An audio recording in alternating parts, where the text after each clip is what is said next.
Seeing goblins, appreciating goblins, succubus with goblins. And we don't want no problem. Okay, you're a goon. What's a goon?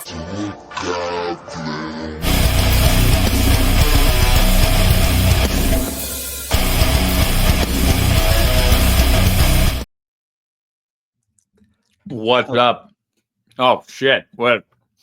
We're already starting, dude. Who's talking? What's up? Hello there. How's it going, everybody? It's your boys. Hey, demons! It's your boy. We're back. Jaden, we were gonna do Final Destination, but then Jaden said, "I don't want to do Final Destination because I think that series sucks." And I was like, "Okay, Jaden, whatever, dude." Yeah, dude, they're all like 1-star movies. No. So we both had a bunch of shit going on. We weren't able to record. And then he was like, hey, man, I might want to do a Unita episode. And we were both kind of like, like 2 big Final Destination videos in a row, podcast episodes might be a bit overkill.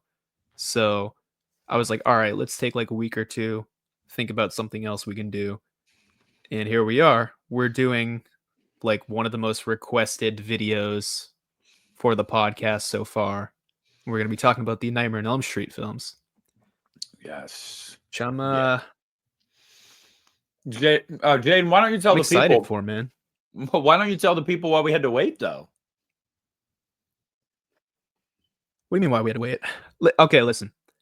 I graduated, so I had a bunch of shit going on. I had parties. Great time to put the music in. Right. I had parties, I had family events, I had finals, I had a bunch of stuff going on. So, Girlfriend. that is No. yeah, girlfriend. No. It's because you needed to freshen up on a couple of the movies. Okay, that too. You're right. We didn't do Nightmare specifically for a bit because I need to freshen up on the movies because it's been a couple of years.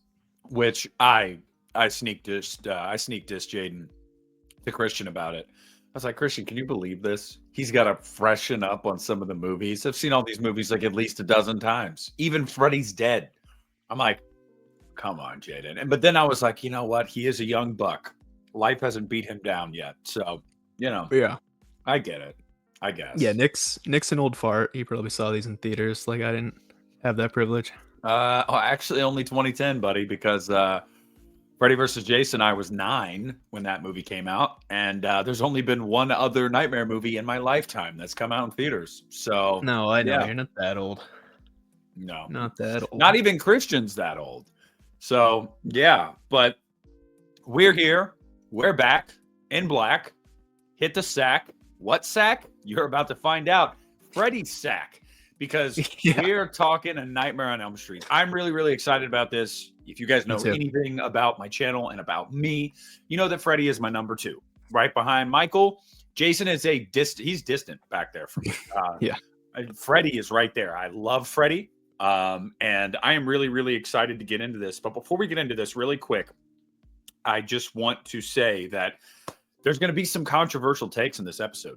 If you guys know anything about how I view this franchise, you're probably going to get mad at some of these. I'm also happy to say that I'm joined today by somebody that agrees with me on 1 or 2 of these controversial opinions. So if you're not here for the controversy, well, then you can just go away. No, I'm just kidding. Kind of. But just be prepared when it happens. Don't say I didn't warn you. Yeah. All right, Jaden. I'm going to take you back to 1984. This was about 30 years before you were born. And A Nightmare on Elm Street was the 3rd one. It happened after Michael. It happened after Jason. And here we are. Wes Craven births Freddy out of his butt because he's a man. So he had a butthole baby. And it kind of takes over the world, man. So I just want to ask you, give me your first impression. Where were you when you first saw this movie? What'd you think? What do you think now? I first saw this movie when I slept over my sister's house, and it was like 12 a.m. and I've always had like trouble sleeping, so I've always been a night owl. And her boyfriend at the time, now her husband, nice selfie, but her boyfriend at the time, now husband, was like, hey dude, let me show you this movie. and we watched A Nightmare on Elm Street.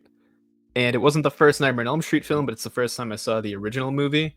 And I was freaked out, dude. Like, honestly, like, there's certain parts of this movie, like at the beginning in the dream sequence when he's in the alleyway, uh, towards or the iconic kill where he's dragging her up the walls and shit. Like, there's some creepy stuff in this film, but I was immediately like enamored with that film, and then I went and watched the whole series not long after. What about you, though? So I couldn't tell you what age. I really don't know. But as I've said many times, my mom was very old school horror fan. Like she saw all these in theaters. So growing up, it's almost like she screened them beforehand. Like, oh, I know you can watch this one because this one doesn't have nudity in it or whatever. Or if it does, I'll cover your eyes at the part. And she got her jollies on showing us movies at young ages that were going to scar us. Now, for me, I appreciate my mom for that because it kind of shaped my hobbies and interests today. For some of my siblings, not so much. It's something that traumatized them in ways.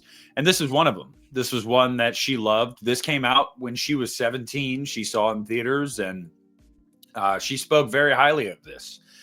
And I remember watching this with my mom. And, the memories I have of it are like my mom would just sing like 1, 2, Freddy's coming for you. Or she'd just over exaggerate the theme song and she'd go like, dan, dan, dan, dan. And I'm like, yeah, like she thought she was being creepy. I don't know.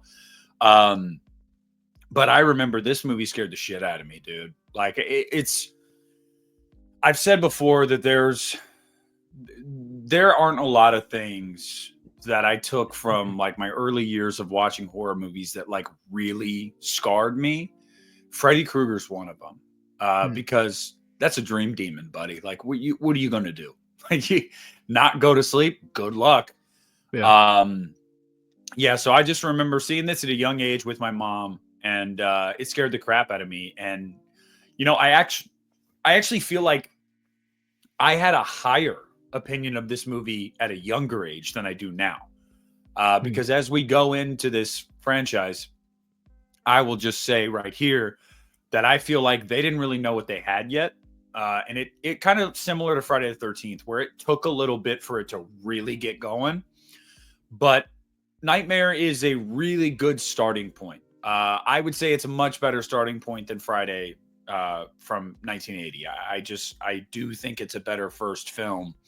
But whether it's Heather Langenkamp giving, I guess you could call it a performance, it's not very good. Yeah. Or whether you say that they don't know what they had with Freddy yet. I think both of those things are true, and I think they hold this movie back a little bit. I understand that Wes wanted to make Freddy like the old school monster that you don't see a lot, and when you do see him, he's in shadow, he's dimly lit. And I get that and I respect that. But the series didn't really hit the ground running yet. But this is a great starting point, and it's a classic. I mean, it is a classic horror film. If somebody said, I would actually venture to say that this is probably the franchise of the big three where most people don't pick the first one as their favorite. I don't know, maybe Friday's right there too. But it's a classic. It's great. And I mean, for me, I'll just tell you right off the bat, I'd give the original Nightmare 4.5. I'd give it 4.5. And but part of that is just legacy. Yeah. So, but what about you? Yeah, I'm kind of in the same boat where like I feel like when I was a kid, because I had never really seen anything like it before, I loved it way more than I do now. Upon rewatches, it's kind of slower than a lot of the other Nightmare movies. And I don't think it's boring necessarily, but at times you do feel it, like especially towards the end. And when it's kind of just scenes of Nancy talking with another character, like it's a bit of a chore to get through. But it's a classic, dude. There's so many great kills, so many great moments. I'd probably give it a 4. I think that's fair. Okay. See, I flirted with a 4, but I was like, I mean, this is an all-timer. If I say 4, people are gonna be like, "What?" So just, I guess, let them bully you. Yeah, they always do. It's all right. That's fine with me. So, but I do think that it's fair to say that Nightmare was a really good starting point for this series. But then things got weird. Yeah. Because Freddy's Revenge is a sequel that is pretty non-linear to the first movie. The first movie basically doesn't exist largely. It Yep. does in that this is Nancy's house, and those events did happen. It's 5 years later, technically, in Freddy's Revenge, but you don't follow any thread from that first movie at all, except the fact that Freddy Krueger is a dream demon. Like that's and they're in, they're there, and he wants to kill all the kids in Springwood. Like that's really the only similarity. I will say the first time I watched Freddy's Revenge, I was probably a teenager. This is one of the last ones I saw, similar to Halloween 6, because it was one that never gets talked about, dude, ever. Yeah. And I remember the first time I saw it, I really, really was kind of captivated by it for many different reasons. Like obviously the gay stuff, love it. Yeah. But no, It should get clipped. Yeah, I was gonna say it because I knew you were gonna make a joke. Like, and if you didn't, I would have been disappointed in you. But yeah, I was just captivated by the way they handled Freddy in this movie. But before I really get into my thoughts, what's your experience with this movie? I mean, do you remember where you were? Yeah. This was one that I really didn't check out until I was probably like 18 or 19. Like you, this was the last one I ever saw, because when I was a kid, I feel like 3 through 6 were like free on a lot of sites in like on demand and shit. So I was able to watch those a ton. The original I knew because of my mom and my sister. The remake came out when I was like 9 or 10. And then Wes Craven's New Nightmare was just like on like AMC. But like 2 specifically was just never talked about, and I never remembered it playing anywhere. So when I found out it existed, I watched it, and it's like, it's one of the most interesting films in the series to me. Like, it's with the gay undertones, that's really like cool for its time. It's also one of the Nightmare films where it feels the most to me like an 80s slasher. Like, when I think of Nightmare, I know it's technically a slasher, but that first one doesn't feel like a lot of the slashers of the time. This one feels a bit more because you're actually in the high school and you see a lot of that shit that was in these movies. But yeah, dude, I love this movie, but I've seen it the least amount of times I think out of every Nightmare. But yeah, so yeah, give me your breakdown. Why do you love it? I do just want to touch on the gay undertones. They're not undertones; they're overtones. It's all over the place. That's true. The fact that this was even like a controversy back in the day of like, is it like subtly gay? Subtly? Is it? What kind of questions? He's got a board game in his closet called Probe that the camera makes sure to capture. Look at the dance he's doing in his bedroom when he's about to kiss his, I guess, girlfriend. What does he want to do? Run to Grady. I mean, go down the list of like, yeah, this movie was very, very much tackling that. It was very overt. But for the time, for the mid 80s, it was still pretty taboo, especially in like Hollywood films. So one, I respect the hell of it out of it for that. I mean, I really, really do, to just have the cojones to just be like, no, we're gonna be pretty out there with this one. But furthermore, the idea of having a final guy, you don't see it a lot. It is underrated how much that can impact a film if that performance is good. A lot of times with final girls, we gravitate toward that because society has always been like, oh, women, they're so precious, they're so delicate, they have to be cared for. Oh no, they're in danger, the damsel in distress.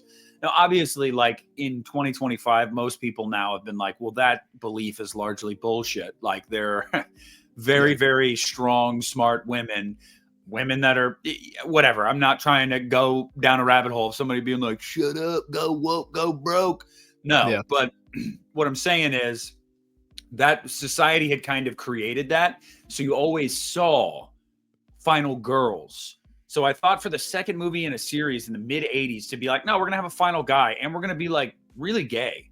That was ballsy, no pun intended. And I think it paid off really well. But I think the thing that people don't talk enough about with this movie is, now if you listen to Christian, he does talk about it a lot.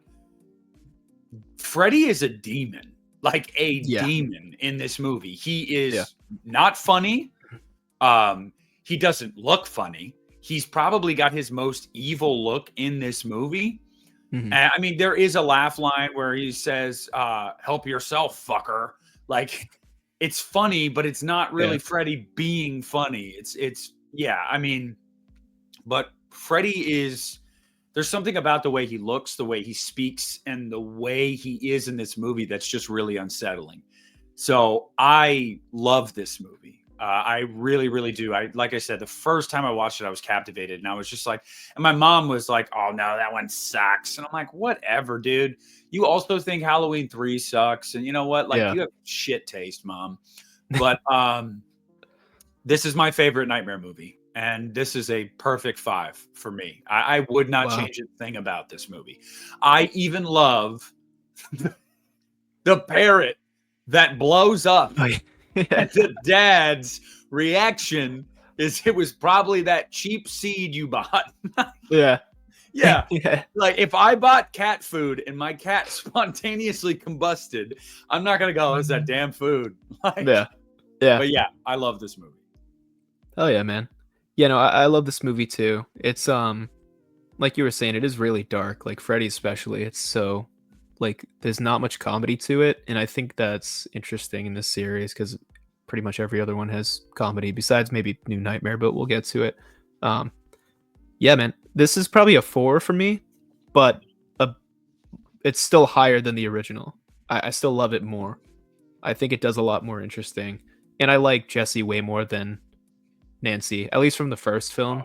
Like, she gets better. Yeah, Mark Patton is such a better actor. He's such a better actor than her. Yeah. I mean, it's not even fair to compare the two. I know a lot of people have an affinity for Nancy, but let's be honest, Heather Langenkamp is not a good actress. That's why you didn't see her in a lot of stuff. She's just not very good. And Mark is he's a really good actor. He does a lot more stage. That's largely been his career, but I would actually venture to say that that's harder, because you have a live audience watching you. I feel like there's more pressure there. So whereas if you're doing a film, you can cut and, do another take. On stage, if you fuck up, you can derail the whole thing. So kudos to Mark Patton. And, if you guys haven't watched his documentary, Scream Queen, I implore you to do so. Mark went through a lot. He really, really did. And the least they could have done was be honest with Mark about the undertones or overtones in this movie years after the fact, because Mark had a lot of reasons to feel upset. And like I said, Mark went through a lot in his life. So watch that documentary if you haven't seen it yet. But love Mark Patton, love the character of Jessie, and love Nightmare 2. But then we get to the one that everybody says is the pinnacle of the series. It's the best one. It's unequivocally the best. A Nightmare on Elm Street 3 Dream Warriors, featuring Dokken. And I'm just gonna ask you. I'm gonna put the ball in your court here. Take it away with your experience with this movie. All right, man. This was the first Nightmare on Elm Street movie I ever watched. This was one that I caught on demand, and I just watched it, and then I went 3, 4, 5, 6. And I really love the movies after this. I fucking love Dream Warriors. I am in that boat that thinks it's the best one. And I know that's kind of cliche to say nowadays, but I don't know, man. This is just, in my opinion, this is Freddy at his peak. Like, he has so many good one-liners. There's so many creative kills. I love where it takes place because that feels very unique for that time, especially.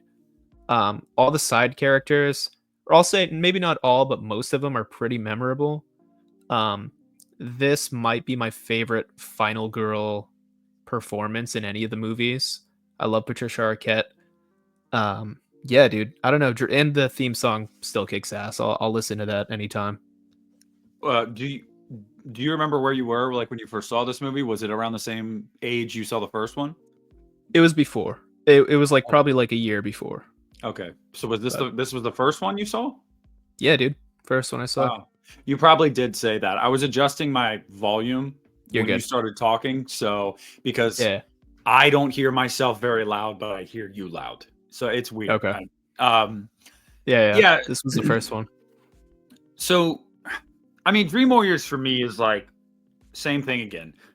My mom said that the original and number 3 were the only ones that were worth a damn in this series, which is funny because I remember last year at Christmas, she was at my house for like a week staying here, and I was watching New Nightmare one day, and she like came in the family room, and she's like, she saw Heather on screen, and she was like, wait, and then she saw John Saxon, and she goes, is this a Nightmare on Elm Street? And I said, yeah. And she's like, why is he calling her Heather? And she's calling him John. And I was like, well, Mom, it's New Nightmare. It's like very meta. It's like, oh, those were just movies in this universe.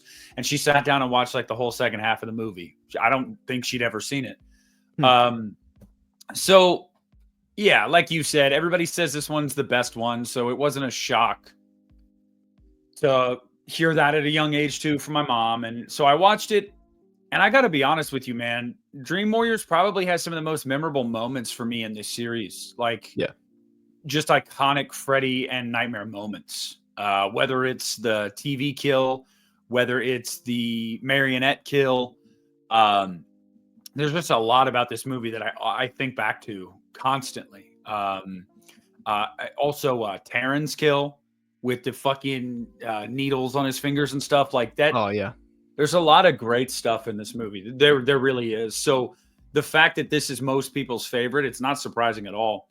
I feel like this was really when they started to find Freddy, like for what he was and what he could be. And, but there are things about this movie that as time has gone on, I just feel like don't age as well.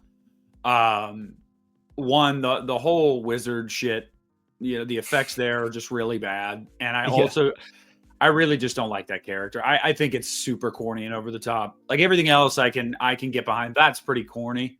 And then furthermore, again, Heather's better here than she was in the first movie, but she's still not good.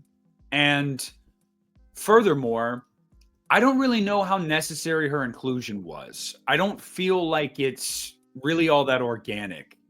What people walk away from this movie with every single time is the Dream Warriors. They love those kids. They love that group. It's why so many people have an issue with the beginning of part 4 because of what they do. But I don't feel like Heather's inclusion here was necessary. I don't even think it really aids the film. I'm not saying it hurts the movie. I don't think it hurts it, but it's just kind of like, I mean, did we even need this? Like, yeah. And I still feel that way about this movie. I really, really do. But overall, Dream Warriors is a great movie. It is. And I would put it above the first one. So I'll give Dream Warriors 4.5 out of 5. I will. And they're both 4.5 for me, but this is like, a nut hair above. Yeah. No, that's fair. I think everything you said about Nancy is pretty accurate. I don't think she fits super well into the movie. Like, I think she has a cute relationship with Alice, but like it's not necessary. Also, like, she kind of gets killed in like a lame way, like out of nowhere, which seems very weird for Nancy, and that's technically the last time we ever see Nancy in these films. So that's a bit shitty. But I think I'm gonna go with you on 4.5. That's where I stand with this movie. I think it's, to me, as close to perfect as you can get with A Nightmare on Elm Street. But so this is your favorite, and Yes. So you're saying you're giving no 5s in this? I'm not giving any 5s. Wow. Yeah. Hater. All right. Well, then out of this was born MTV Freddy. And Nightmare on Elm Street was off to the races. New Line, they had something on their hands. They knew that at this point. And Freddy was on top of the world in the late 80s. And leading up to, by the way, I also want to say I prefer Into the Fire over Dream Warriors by Dokken. So, yeah. But, it's, I didn't live through it, so I can't speak to it. I've seen a lot of the promo material, as we all have now at this point in our lives, just going back in a time capsule and looking. Like, it was probably crazy because, I mean, where we're at today, especially, you don't hear or see shit about Freddy Krueger because they're not making any movies. But, in 89, leading up to Dream Master, he had the Freddy Hour on MTV that Robert Englund hosted in makeup. There was a lot about that time. Like, even Jason didn't hold a candle at this point to Freddy. Freddy was on top of the world. Christian and I have talked about how, like, they made a big deal of Halloween 4 in 1988. It was number 1 at the box office, and it made like $15 million. And it's like, bro, Dream Master made $50 million. Like, yeah, I get it. Like, it was big for Halloween, I guess, especially after the 6-year hiatus. But I say that all just to say, like, Freddy was the shit at this time. And I remember the first time I watched Dream Master, I wasn't a huge fan. I wasn't a huge fan because I was nitpicking so many things. I was like, oh, dog pisses fire and brings Freddy back. Like, what the hell? Kills all the Dream Warriors in the first 20 minutes of the movie. And now where I'm at, I'm like, dude, a dog pisses fire and brings Freddy back. That's badass. And also, killing the Dream Warriors in the first act of the movie, I'm like, yes, that tracks for Freddy, in my opinion. Like, if we want Freddy to seem strong, to seem unbeatable, to really be a threat, a force to be reckoned with, people aren't going to make it through multiple movies if Freddy's actually that OP. And so I like that they're off. Freddy's like, oh, I'm back, bitches, and I'm going to kill you one by one. I dug that. I like Lisa Wilcox. I really do. I think bringing her into the franchise she's probably the best final girl in the series, in my opinion.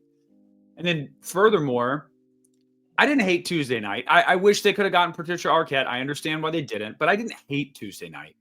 But yeah, now where I'm at today, I love Dream Master. I love it. I think that if Dream Warriors was when they really started to find their footing with how to handle the character of Freddy Krueger, Dream Master was when they just went balls to the wall. Like, I don't think there was any second guessing about Freddy. Yeah, he's got his one-liners. He's still got some creepy moments.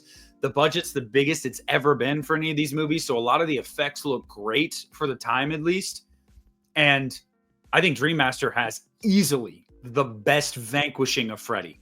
Not the fact that it's just a mirror. That's stupid. But when the souls are coming up out of his body and shit, and like, that is awesome. Like, that is genuinely awesome. Shout out Rennie Harlan. As much as I'm still disappointed in you after Strangers Chapter 1, Dream Master, man, it's an all-timer. I'll save my rating, but you tell me what you think of it. All right. So the Dream Master I caught it honestly might have been the same day as Dream Warriors, because I remember watching Dream Warriors, seeing 4, 5, and 6 on demand and being like, okay, I want to binge all of these. But I don't remember anything from this movie, like from the age of like 8 until I rewatched it like maybe 2 years ago. It completely left my mind. And honestly, dude, and I know you're going to hate me for this, I still find it to be maybe the most forgettable Nightmare on Elm Street movie. The side characters are just like non-existent. They're the most bland whatever characters ever. I personally hate that they got rid of the Dream Warriors characters, not in general, but just that early. I feel like you could have saved it for a bigger part in the film. I don't like the girl who replaces Patricia Arquette. I forget the actress's name. Tuesday Night. She's just so bland in milquetoast compared to Patricia Arquette. Lisa Wilcox's character is okay. I don't really feel either way about her, but also I feel like some of the kills are lamer. Like, this is the one where like the nerd girl gets her, like, her soul sucked out or whatever because she has asthma. Like, I think this is the one with the karate kill. Sayonara, Rick-san. Yeah, it's just like the kills feel so lame to me, especially compared to Dream Warriors when you watch it back to back. Okay, Um, whoa. You can't make that blanket statement when this movie has the Roach Motel, dude. The Roach Motel is fucking awesome. That is a standout. But I think Like, as a whole, she's benching, and then you get the tears in Yeah. her like elbows, and then Yes. the whole transformation into a roach, dude. That might be my favorite nightmare kill. I mean, it is so memorable. But yeah, okay. It is. I think that one is great. The others are whatever. Dream Warriors has consistently good kills throughout. That's my opinion on those. I'll give my rating right now. This is probably a 3-star film for me because it's not bad. I think 3-star is right above average to where I still like it, but it's just like I'll save the rest for the ranking. But yeah, man, I don't know. I don't love it. Well, this is 4.5 for me. Okay. It is right there with the original. I actually prefer it to Dream Warriors, so I guess I could say it's right there with all three of them. But this one gets the edge. It's my second favorite nightmare movie. Yeah, a lot of what you said I can't really argue with. There are more standout kills in Dream Warriors than Dream Master, but I feel like the highs of Dream Master, the vanquishing of Freddy, the Roach Motel, the whole junkyard sequence, I feel like the highs of Dream Master are so high that, like, I don't know, man. There are lows. Yeah, the karate kill with Rick is stupid. Like, it's dumb. Everybody knows it's dumb. But I do think there's a lot to like about this movie. I've always felt that way. And it was actually not until a couple months ago where I finally, like, after wrestling with it, was like, you know what? No, this is better than Dream Warriors for me. I like this one better than Dream Warriors. And I'm just going to say that proudly. I struggled with it. I was in the Dream Master closet for a while. And I was like, do I want to come out? Do I want to tell everybody that Dream Master is better for me? I said, you know what? I'm going to do it. But all right. Then we get to 1989, a year for horror that for me is very, very memorable. Obviously, you had Halloween 5 in 1989. Yep. Love that movie. You also had Nightmare 5, The Dream Child. Now, this one, I can firmly tell you, when I first watched it, I hated it. I thought it was ass. Like, I was like, this movie sucks. But before I tell you where I'm at with it today, Jaden, what's your experience with The Dream Child like? Yeah, man. Weirdly, after Dream Warriors, this is the nightmare film that stuck out to me the most when I was a kid. And it might be the Nightmare on Elm Street film I have the most nostalgia for, because for whatever reason, my child brain told me to watch this one like on repeat after seeing it. I love this movie, personally. I don't think it's terrible.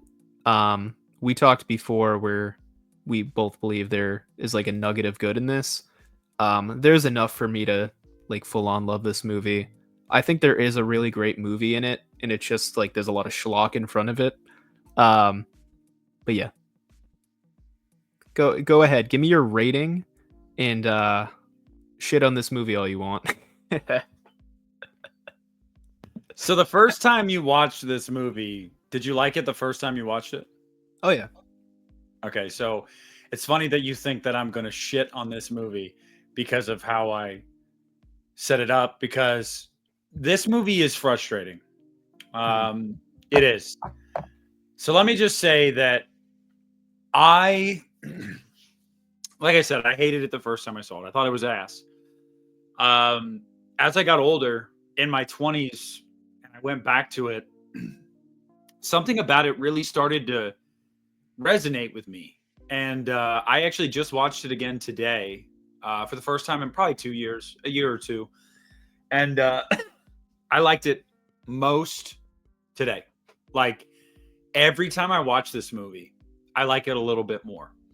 The Dream Child is a movie that, and I'm going to make a video on this week on my channel. So I'm not going to blow my load, too quick here. I don't want to just, do this all over the room.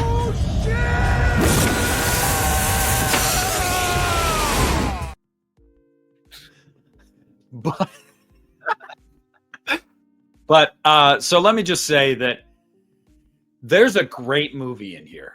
There really is. This movie tackles some seriously adult progressive topics for the late 80s. Parenthood, alcoholism and recovery. There is, I guess you could really just say it's more like societal pressures of women on their bodies and how they should look and present themselves with Greta. There's a lot of really like deep shit that like it's there for you to find it. I also think that this movie has some of the coolest set pieces in the entire series. I mean, the sequence in the church where Freddy is reborn, that is, the money's there, buddy. Like it's there. And I love that sequence. Baby Freddy, there's a lot, but also Lisa Wilcox really comes into her own in this movie. I liked her in 4. I like her so much better in 5.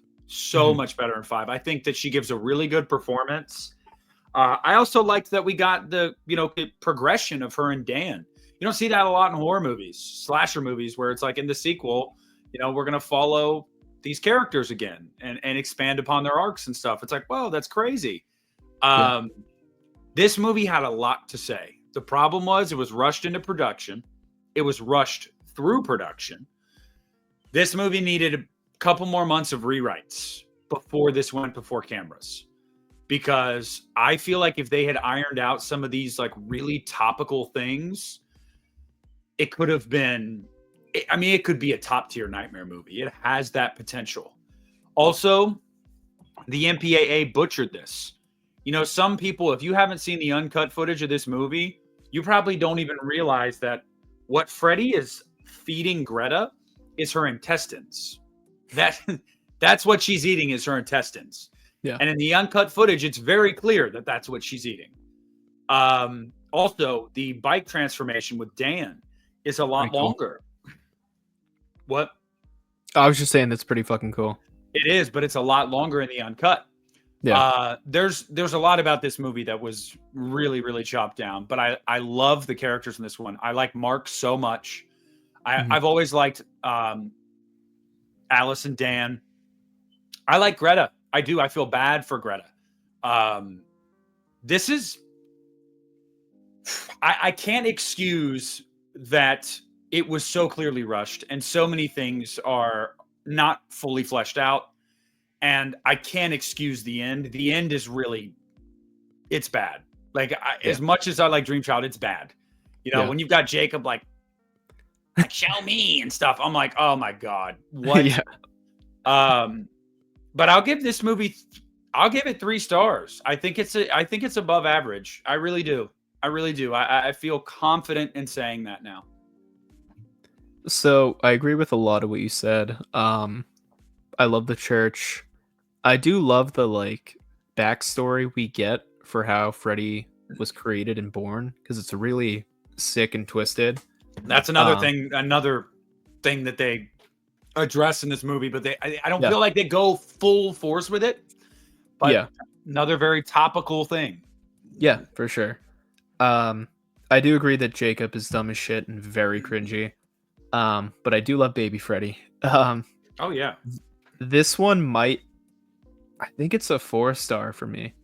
And I think probably at least a half a star of that is just pure nostalgia because I watched it so many times and because I have this love for it. But I just think it's a really solid, goofy, fun nightmare movie at the same time, because this series does get goofier and it's not as good. But I don't know, this hit a sweet spot for me. There's just some things in this movie though. I will say they let Freddy get a little overboard in this movie, and at times, and I wasn't a fan of it. There's some lines in this Yeah. movie that are really bad. Don't dream and Yeah. drive. Fuel injection. It's like, okay, Yeah. what? But yeah, I do think this movie's solid. I think that we're reaching an age and an era where people can look back on the Dream Child and be like, the franchise was starting to slip here, but it hadn't slipped fully yet. I hate when people say this is where the franchise fell off. No. The franchise would fall off just 2 years later or a year later. Was it 2 years? Is it 91? 91. Yeah. Yeah, 2 years. I was right. With Freddy's Dead, the final nightmare. Now, let me just tell all the people in the audience, maybe you're younger. Basically, the box office returns of 5 were less than half of what 4 was. New Line started to freak out. Bob Shea started to freak out. And they said, this is it. Like, people just don't care about Freddy anymore. So we're going to end it. We're going to title one that Freddy is going to die. We're going to make it this big event and hopefully garner some attention for that and get some, better box office results, which they did. This made like over 10 million more than part 5 did. And so they did a whole promotional tour for this thing. There was a funeral for Freddy Krueger before the movie came out. Okay? Like, yeah, they were really, really, really like playing this up. And guys, let me just tell you, holy shit, is this movie dog shit. And before you guys freak out, if you're a fan, Jaden doesn't hate this movie. So he'll be able to, lighten the mood after I'm done here. But oh my God. In the first 10 minutes of this movie, I knew what I was getting. Freddy's quoting the Wizard of Oz on a broomstick. Like, it's just, I think that the characters are pretty much ass in this movie. I think that they really try to deepen the lore, but really all they're doing with the lore is just like, I don't even know what word you would use to describe it, but it's largely nonsensical in a lot of ways. I mean, it really is. Like, this was actually Freddy's house before it was Nancy's house. What? And Freddy has a secret child. What? Like, there's a lot that you're just like, okay, we're really reaching here to like try to find a story to tell. But I think the biggest sin of this movie is not just that Freddy is completely a caricature, a cartoon at this point. He's no longer intimidating at all. It's also that Freddy gets hardly anything to do but crack jokes in this movie. The body count is so low. It's ridiculously low. If there's one thing that I can say about this movie that I do like the sequence with the pen. And the hearing aid with Carlos. Oh yeah, I do like that sequence, but largely, I mean, you've got like semen Freddy's. Like, this movie sucks balls. Jaden, take it away. All right, man. So I've heard a lot of people say this is like the Looney Tunes version of Freddy, and I agree. And I can kind of see why people hate that. This is an iconic character. People probably like him darker with a little bit of quips here and there. But I don't know, man. This was another one where I had so much nostalgia for it as a kid. And I remember, honestly, like, I think if you set up the, like, lost daughter thing in an earlier film, it maybe makes a bit more sense. Because I do think it's interesting. It's just putting it in the 6th Nightmare movie doesn't make much sense after everything we've been through. But I always found that subplot, I guess, interesting. And I do like the girl that plays his daughter. I find her more interesting than Lisa Wilcox's character, if I'm being honest. Alice, I think. But I like Super Freddy. I know a lot of people hate Super Freddy, but I find it fun. The Wizard of Oz thing is fucking dumb. I'll agree there. But I don't know, dude. I love this movie. I like the cartooniness of it. I find it more fun than shit. I guess it's more of like it's the only good, bad Nightmare movie for me. But now, what star rating are you giving it? I'm gonna give it 3 and a half. Holy fuck, man. Oh my god. Even the biggest nightmare apologist, Christian, I don't think he would give this 3.5. I don't know, dude. I mean, I've always loved it. I can't help it. Did you give your star rating? I don't remember. No, I didn't. No. Okay. Freddy's Dead, The Final Nightmare gets a half star from me. Wow. Oh, dude, it's bad. It's bad. It's a bad movie. Like even Christian, who has a lot of nostalgia for this movie, even he will say it's not good. Like it's not a good movie. I can't defend that. Like I guess that's the thing that holds people over with this movie is if they have nostalgia for it, they can just be like, you know what? Yeah, it kind of sucks, but like I've got a soft spot for it.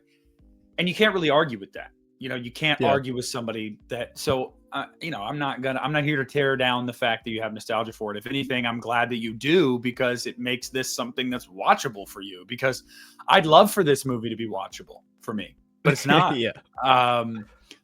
So yeah, it's a half star for me. And, I think probably unequivocally the low point of all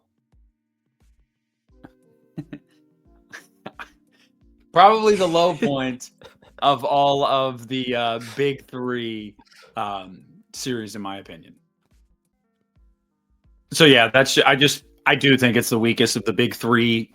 I really do. It's worse than Resurrection. And it's worse than Jason Goes to Hell for me. But then we get to Wes Craven's New Nightmare, a movie that many will maintain was a few years ahead of its time. And that's why it didn't resonate with audiences like Wes would have hoped. I also think part of it was the title, the time period. I don't think that the time was right.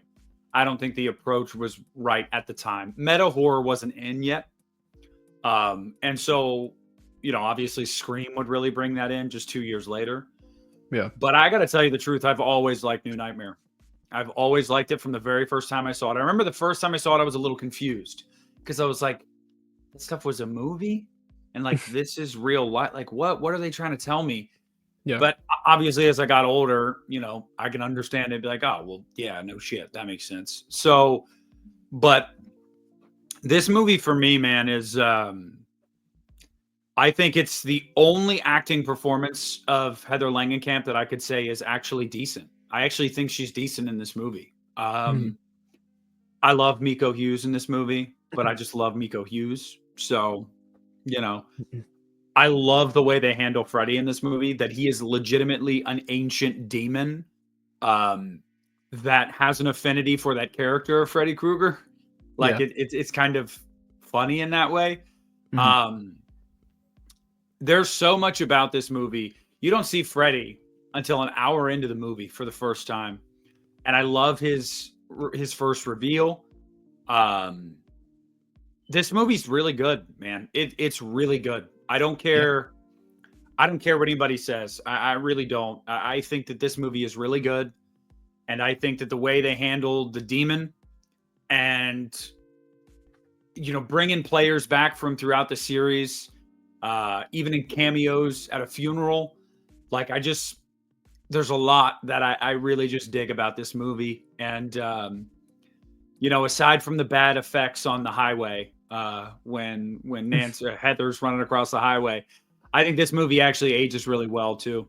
And I think that the babysitter kill, obviously an homage to Tina's kill, it's fantastic. It is fantastic. So yeah, I've liked this movie since the first time I saw it. But where are you at? This is like weirdly one where when I saw it for the first time, I think it was AMC Fear Fest. They were doing like a marathon of the Nightmare movies. I had never seen it before. I didn't know what it was because I was like, when you see Wes Craven's A New Nightmare, at least as a kid, I'm like, is this a Nightmare on Elm Street movie? Like, what is this? and then you watch it and it doesn't necessarily make it that much clearer, at least when you're a kid, again, because it's like the actors playing themselves. Um, and I think I found it more confusing than anything, and I didn't love it because it wasn't that Freddy that I knew. Like looks wise, he's not doing quips and shit, you know. But now as time goes on, it's up there for my favorite. I mean, this is like, you could make an argument this is the darkest Nightmare on Elm Street film. There's not really any comedy that I can remember in this. Um, Freddy, or the demon that is Freddy, is fucking terrifying in this movie. Like when he comes out of the bed sheet, that image is so creepy. I think Heather Langenkamp, yeah, like her best performance. I think she's actually really good in this movie. I do wish that we got more with Robert Englund, because they kind of hint at him being like evil, almost like they hint at him being like psychotic or something. Like they have like this weird face that he makes like after he's drawing his like weird drawing, and then it never shows up ever again. So that's weird. But yeah, dude, this is probably a 4.5 for me. There's so much about this movie that's great. But what about you? What are you gonna rate this bitch? You know, honestly, I'll probably go 4.5 as well. And it's interesting to me how so much of this franchise lives in that 4.5 world.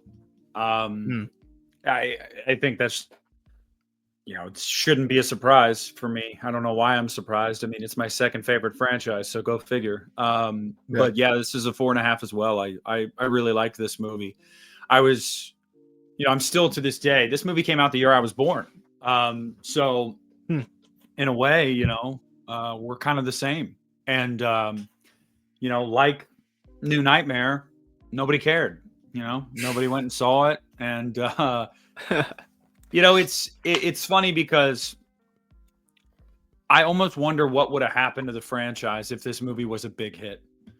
So maybe it's for the best that it wasn't, because then we got Freddy versus Jason and whatnot. But I almost think if this movie had made a ton of money, Wes Craven was going to have designs for this series that were not going to be what we ended up getting. And New Line would have been inclined to give him that, because he would have come back and made a huge hit for them. They would have been like, absolutely. But this movie, it didn't even make 20 million. You know, it came and went like a fart in the wind, buddy. Nobody cared.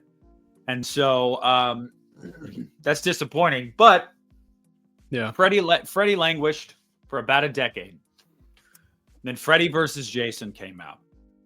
And I have always maintained that Freddy versus Jason is a decent Nightmare on Elm Street movie and a bad Friday the 13th movie. And the only way that it's not a decent Nightmare on Elm Street movie, and this is still something I can't forgive, Freddy gets no kills. I mean, I think he has what, one or two? One. I think he only has one. Yeah, I think so. Yeah. And it's just unforgivable. But I remember the first time I saw Freddy versus Jason, I was so hyped, dude, because like growing up, you know these characters, you know Freddy Krueger, you know Jason Voorhees.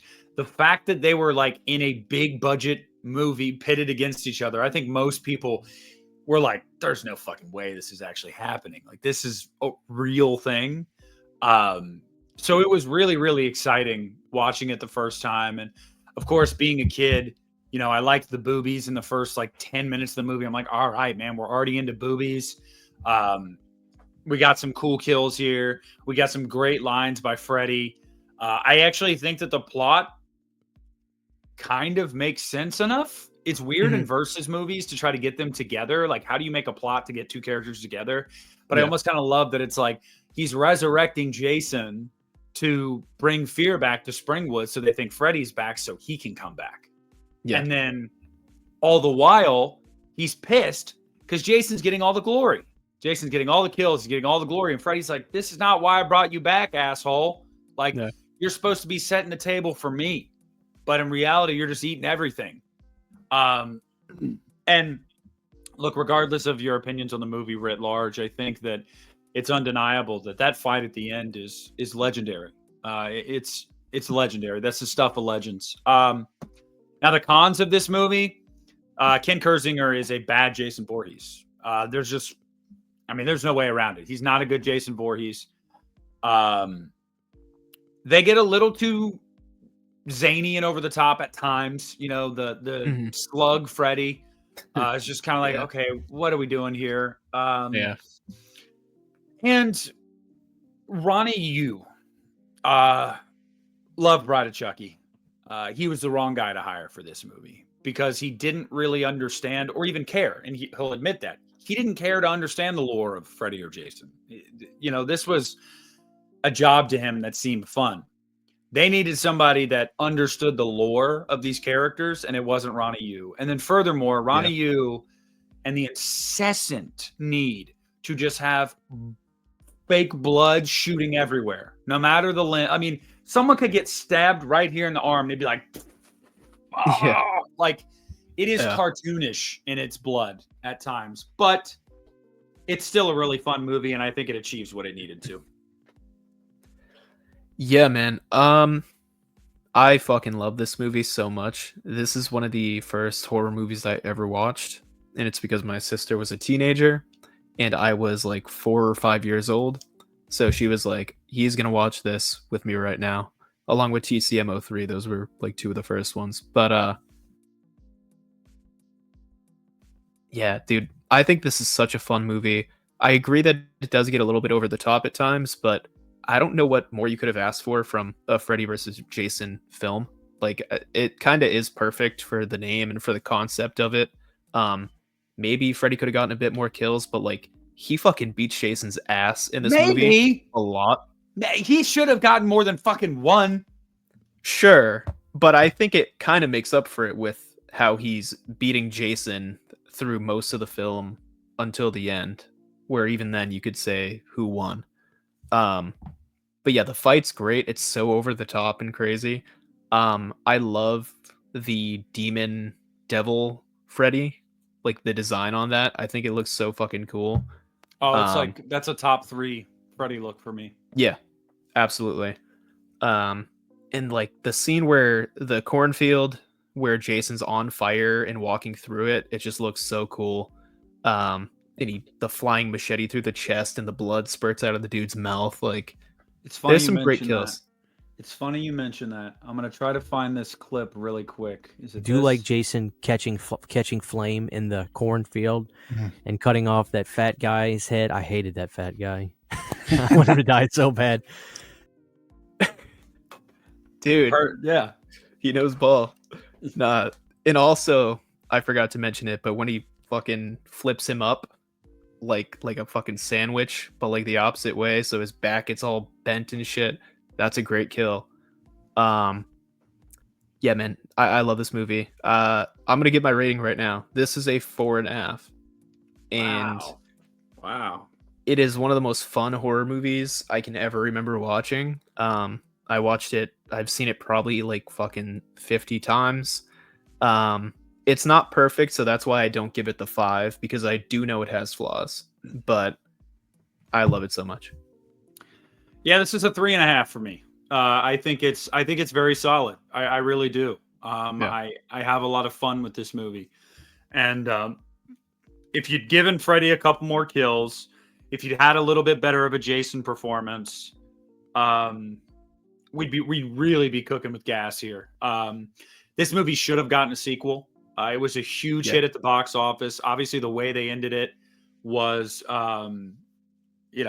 what was very ambiguous, which funny. Here's another clip of Christian explaining what he heard from his brother about the ending. And he was like, "Oh, Bubba, man. Oh, man. I tell you, Bubba, Freddy, man, he's great. Jason's big. Dude, I ain't going to tell you who wins, but just know when it's over, it ain't really over." You know what I mean? I'm just like, "Oh, stop it. I don't want to know." And my mom would be like, "Mark, stop it, Mark. Don't tell a kid who wins. He's going to be upset."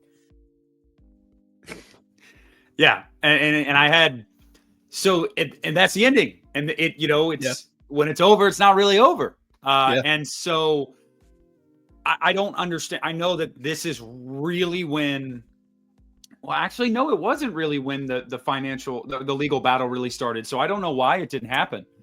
But it's weird. I will say this. Monica Keena as Lori was I, oh my God, the things I would do to that It was woman. gorgeous. Yeah. I mean, Yeah. the crush that I had on her as a teenager in that movie. That's fair. Whew, what is it? What, doesn't he have a line too? Like, always had a thing for the bitches that live in this house or something like that. Yeah. Yeah. It's just, oh man. So yeah. And then we get to the final installment as we sit here today in the Nightmare on Elm Street franchise. 2010 comes around. The remake craze was in full swing at this point. Everything was getting a remake. Obviously, Freddy was going to be next up. And there was a lot of hype behind this movie because it had been a while since people had seen Freddy. I think a lot of people were curious, how are you going to do this without Robert Englund? And I just really think that remakes at the time, they were the talk of the town. They were making money, and critics mostly hated all of them. But they were making a shitload of money, and teenagers were going to see them. So Nightmare was next up.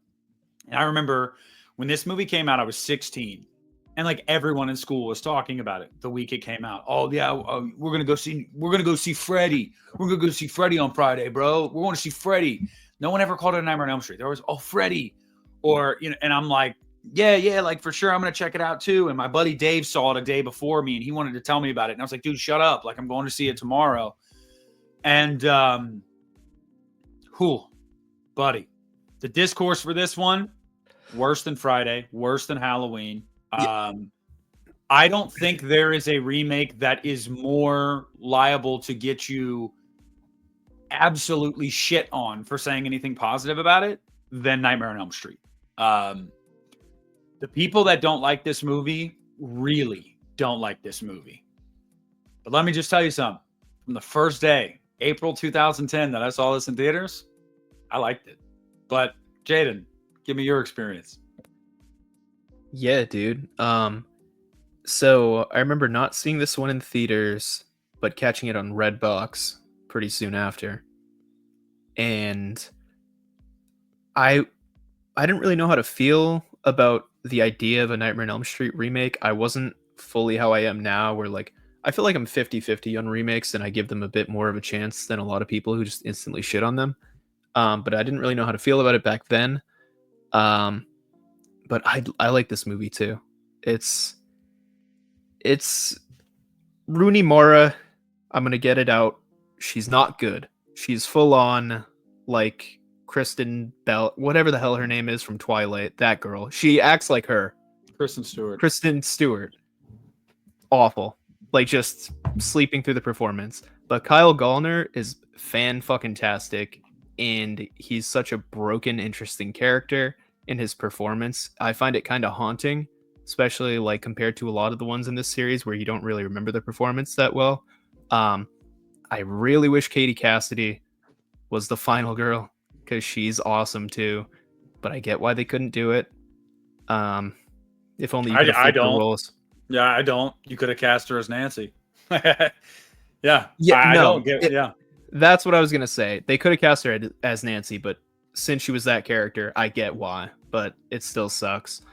Although I like it, I get why people hate it because there is bad CGI, which, I mean, it kind of ruins some of the most iconic scenes when they try to remake them. It just looks like ass. Again, Rooney Mara sucks.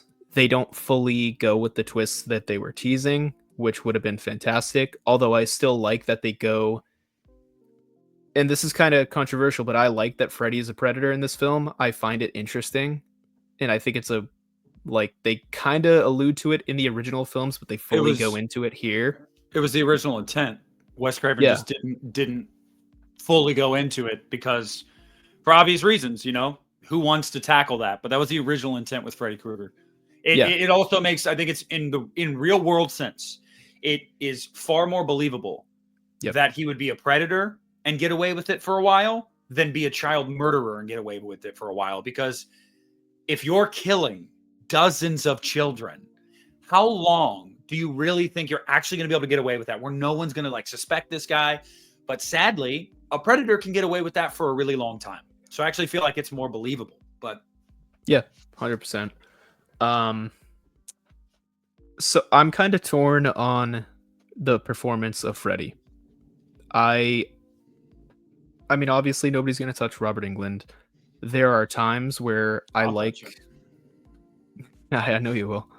There are times where I like it. There are times where I feel like it's a bit boring and not Freddy enough. I think the design of the character, I get what they were going for, but I think it looks like shit. I think he looks so weird. But how? Yeah, you like this Freddy, don't you? Don't be an asshole, Jaden. Look, I'm going to echo a lot of what you said. Rooney Mara's not good in this movie. However, I don't think she's ruinous. Like, I really don't think she's ruinous. If anything, I'm just kind of like, she's just there. Yeah. And she needs to be more than just there if you're playing the role of Nancy fucking Thompson. But, you know, that's my 2 cents.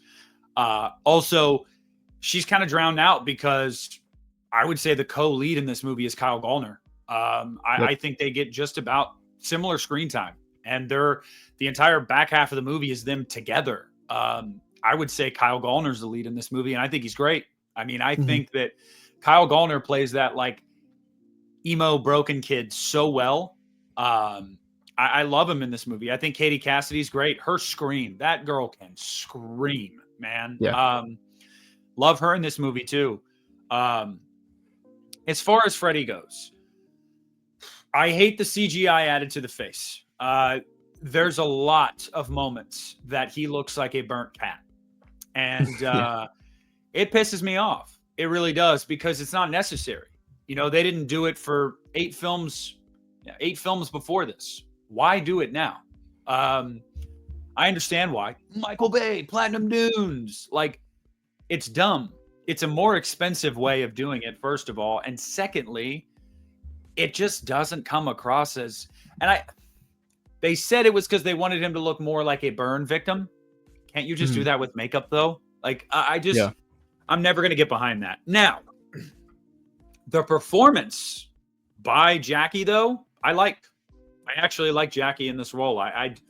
If you have an issue with the way he looks sometimes or the situations or whatever, well, that's not Jackie. Jackie's performance, I actually like. There's some really memorable moments in this movie.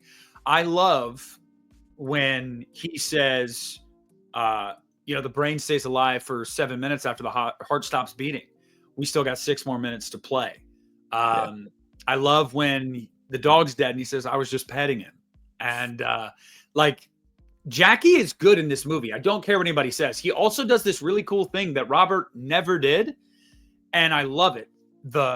This with the knives. He does that at multiple points throughout the movie where he just starts rubbing the knives together. And I love that. Like, it's like, it comes across very much like a predator going after their prey. Yeah. Like, I like Jackie. Does he hold a candle to Robert? No. Does the look good? No. But I like Jackie. I like Jackie in this role. Had they done a practical makeup job on Jackie and we had maybe a different lead actress and maybe a little bit tighter of a script, I don't think people would have bitched about it. Not as much, at least. And furthermore, I think that this movie was just destined. No matter who stepped into the role, they were going to bitch. You want to know why? It's Robert Englund. You're replacing Robert Englund. There's a lot of old heads that are never going to get behind that. Now, I will say the director of this movie, Samuel Bayer, he's a music video director. So the guy has an eye. He really does. At times, it's kind of like, this seems very music video-esque, which makes sense. But at other times, that benefits the movie because I love the colors in this movie. There is the use of blues and reds and greens, and it's like the color really pops in this movie. And there's also sequences that are edited together seamlessly. I vividly think of the micronap sequence in the pharmacy. Oh, yeah. That sequence is awesome. Like how it seamlessly goes from the aisle to the boiler room, to the aisle to the boiler room. And it's just like, I love that. I also just love the advent of micronaps. Like that was something the series hadn't, they hadn't really thought about that. And it's real. Google it, guys. If you stay awake long enough, your brain will periodically shut down on its own, to try to recoup and try to keep you alive, keep your organs functioning. Yeah, man. There's a lot that people can say about this movie, and I understand it. But Clancy Brown, Katie Cassidy, Kyle Gallner, sick ass kills. There's some great kills in this movie. Yep. Yeah, give me this 3.5 out of 5, man. Dude, I think I'm right there with you. 3.5. It's not perfect, but it's not terrible. I don't care what anybody says. Like, that's such bullshit. I think the narrative surrounding this movie, I think it's just overhated. Like, as you were saying, like, if you're gonna say that you like a remake, this is the one that's gonna get you shat on by almost everyone. I just don't think it's fair, man. I've never seen like that 1-star, half-star movie that everybody's talking about. I think there are movies in the other 2 major franchises that are way worse, and most major horror franchises, to be honest with you. But yeah, it's my favorite remake of the big 3. And I feel pretty confident in saying that. I loved Rob Zombie's Halloween the first time I saw it, and I still have a lot of love for that movie. But as we sit today, I'd probably give it like 3 stars, because the first half of that movie really drags it down for me. Love the second half, but the first half in a lot of ways really bogs the movie down. And then Friday 09, I've just never liked. The first 15 minutes, I think, are great. And then after that, I just think that it loses all steam. And I mean, we're going to be talking about that franchise in 2 weeks. So I'll save my thoughts on that largely. But Nightmare 2010 is the one that, from the beginning, the first time I saw it, it's only moved slightly in the more positive direction since I've seen it. And Christian mentioned this last night about a movie. He called a movie an old friend. Session 9. He said, at this point, it's like an old friend to me. That's another way of saying, like, I don't love this movie like everybody else does, that when it comes to Session 9. Right. But it's an old friend. I feel like that's what Nightmare 2010 is. I'm never going to get on a soapbox and say this movie is great and that the people that hate it don't know what they're talking about. I'll never do that. Yeah. What I will do, though, is say that a lot of the half-star, 1-star, this movie's dog shit trash crowd, you're wrong. Like, you're absolutely wrong. I think at worst you can say this movie's average. I really do, because it's a very Platinum Dunes remake. It really is, and sometimes that's not the best thing. But I think it's fun, and I think that when you make $120+ million, it should have gotten a sequel. It absolutely should have. I would have loved to have seen Jackie with maybe a better writer, better director, and a better lead to go up against. A lot of people don't know that New Line, for years after this, was going to do a second one, and Rooney was not going to do it. She was absolutely not going to do it. She was like, no, but she was contracted for a second one. So the only way they were going to be able to make a second one and not have to honor her contract was to pay out her contract. And she was holding them up about it. Like, she wanted them to pay her out because she was not going to do the movie. And it was like a whole situation. Honestly, if I were New Line, I'd have paid that and just done a Nightmare 2, where you get a new lead and you have a new story. And because nobody wanted Rooney back. And that's not to say she's not a good actress. She is. But very similar to what Natalie Portman did with The Phantom Menace, they didn't care. Natalie Portman has said that. She's gone on the record. She was pissed off filming The Phantom Menace because she was in school. She was across the world filming this. And she was like, I didn't try. I didn't care. I was actually like angry to have to be there.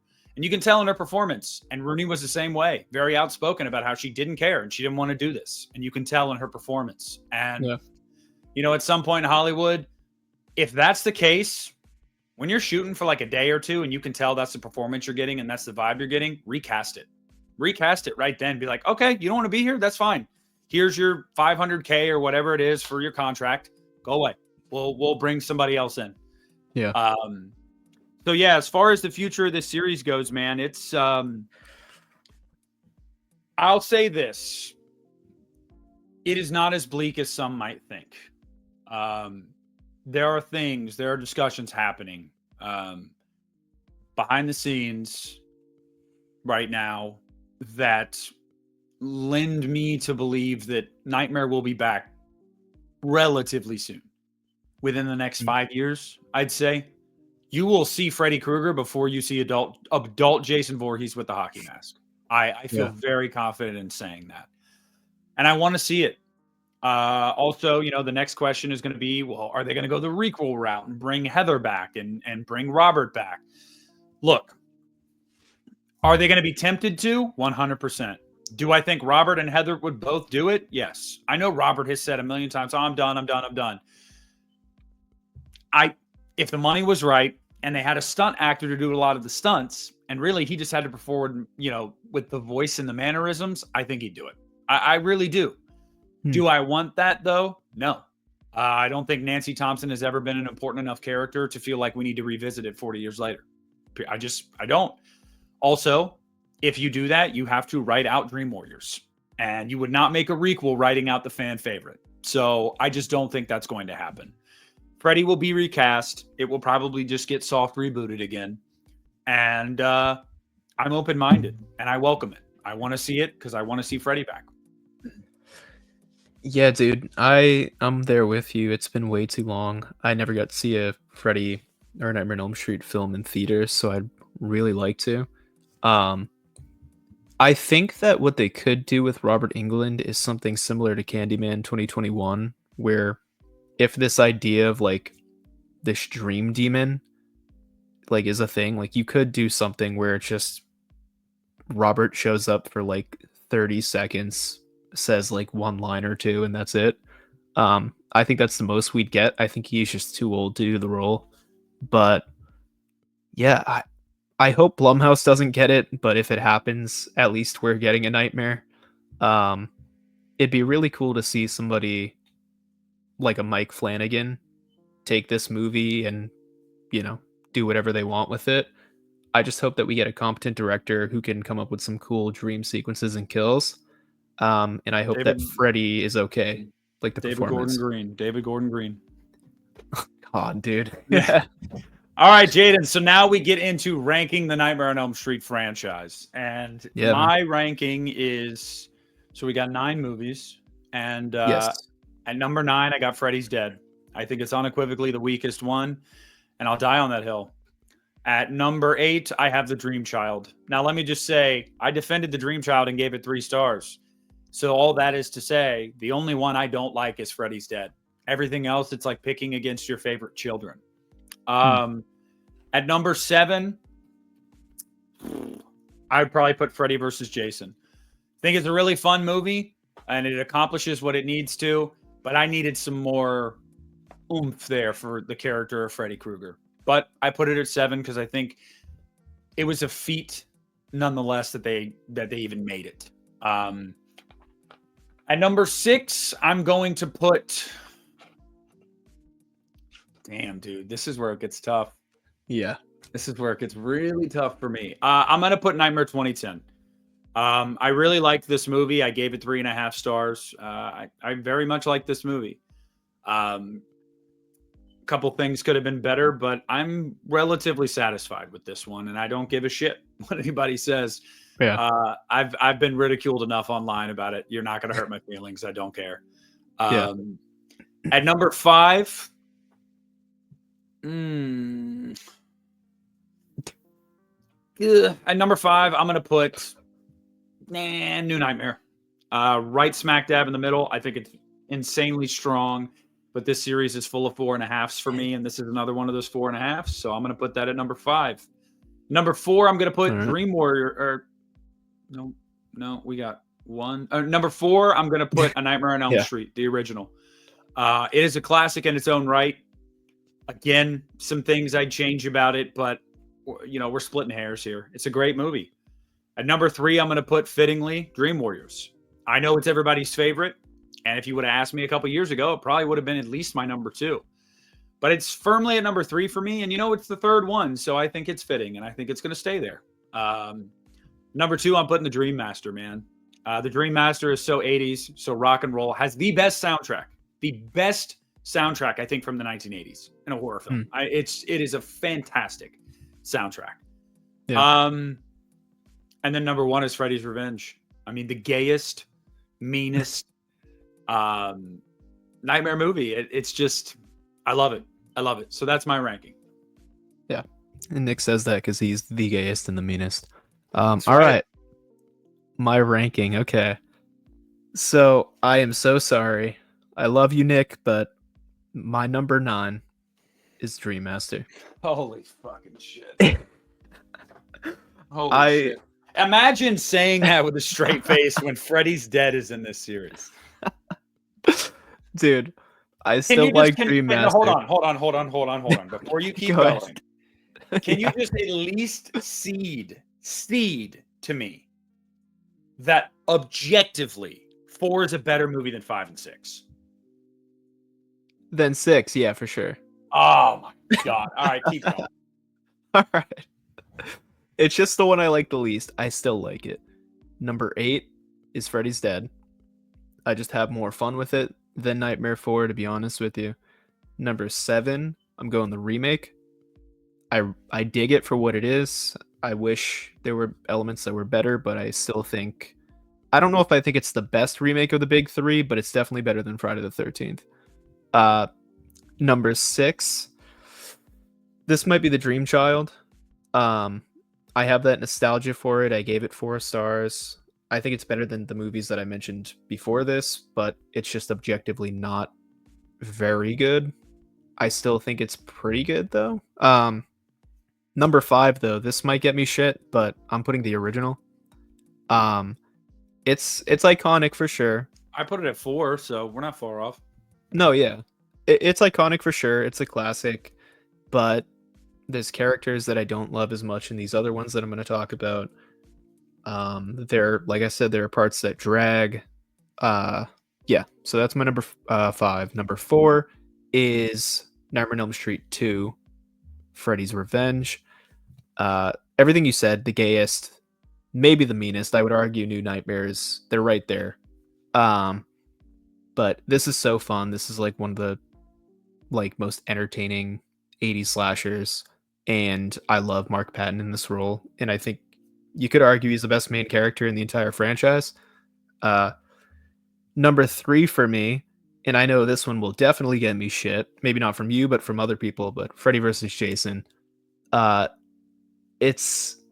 Listen, man, what you said before about it being a bad Friday the 13th and an okay nightmare, I think it's a pretty good nightmare. And along with that, just it's too seeped into my childhood for me not to put it this high. I didn't say okay. I said pretty good. Okay, my bad. Pretty Yeah. good. Okay.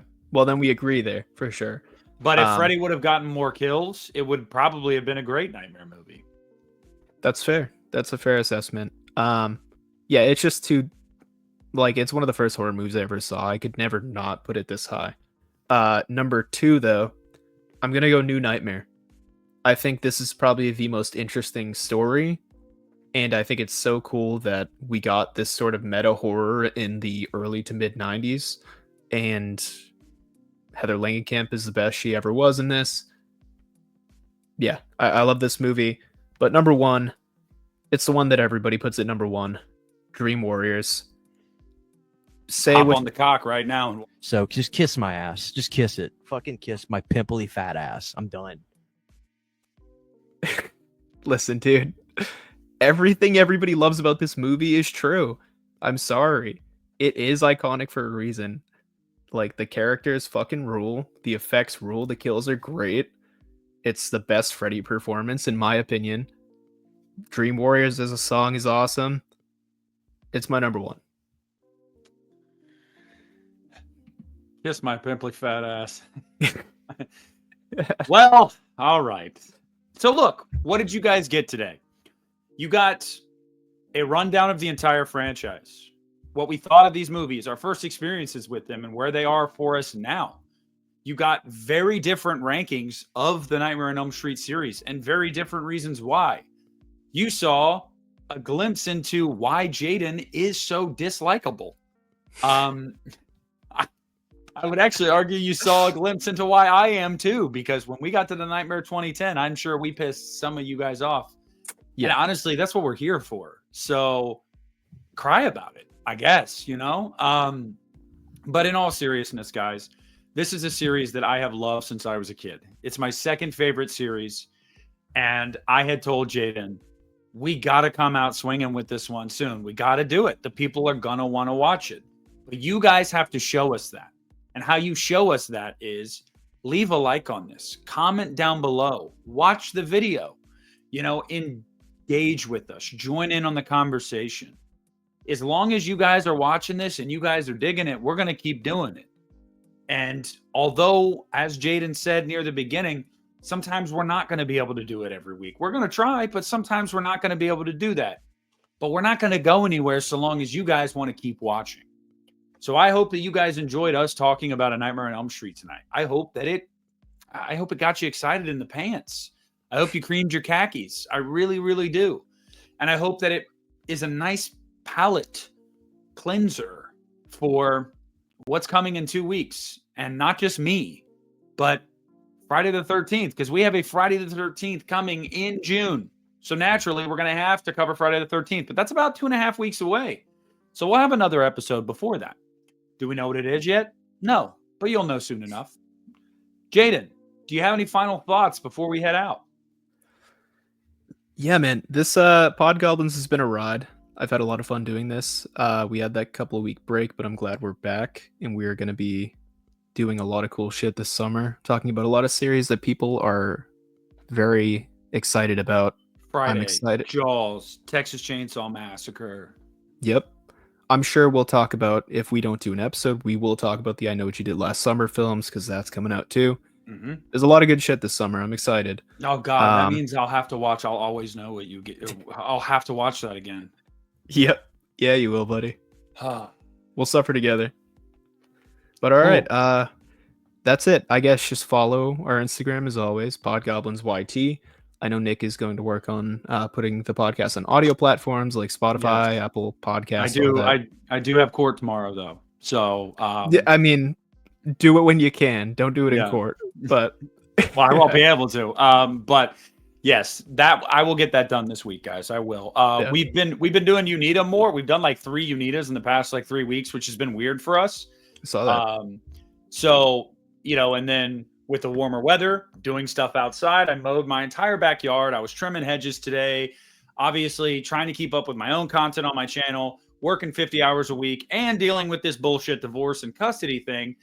Yeah. Even when I've actually had time, I have gone into my depression state where I watch movies on my couch and I don't touch my cell phone. So, but, you know, we're coming out of it. We're climbing up the ladder. We're getting there. But this summer's going to be really exciting, and I'm really excited to cover a lot of these series with you guys and go on this journey with you this summer. But yeah, as Jaden said, guys, follow the socials on Instagram, on Twitter/X for you Elon fanboys. And yeah, we look forward to seeing you guys in the next episode at some point next week. I don't know if it'll be the beginning of the week, end of the week, whatever. We'll have an episode next week. And we hope that you guys enjoyed Podgoblin on Freddy's dick tonight with us. So until next time, we love y'all. Stay safe, stay smart, and keep jorking.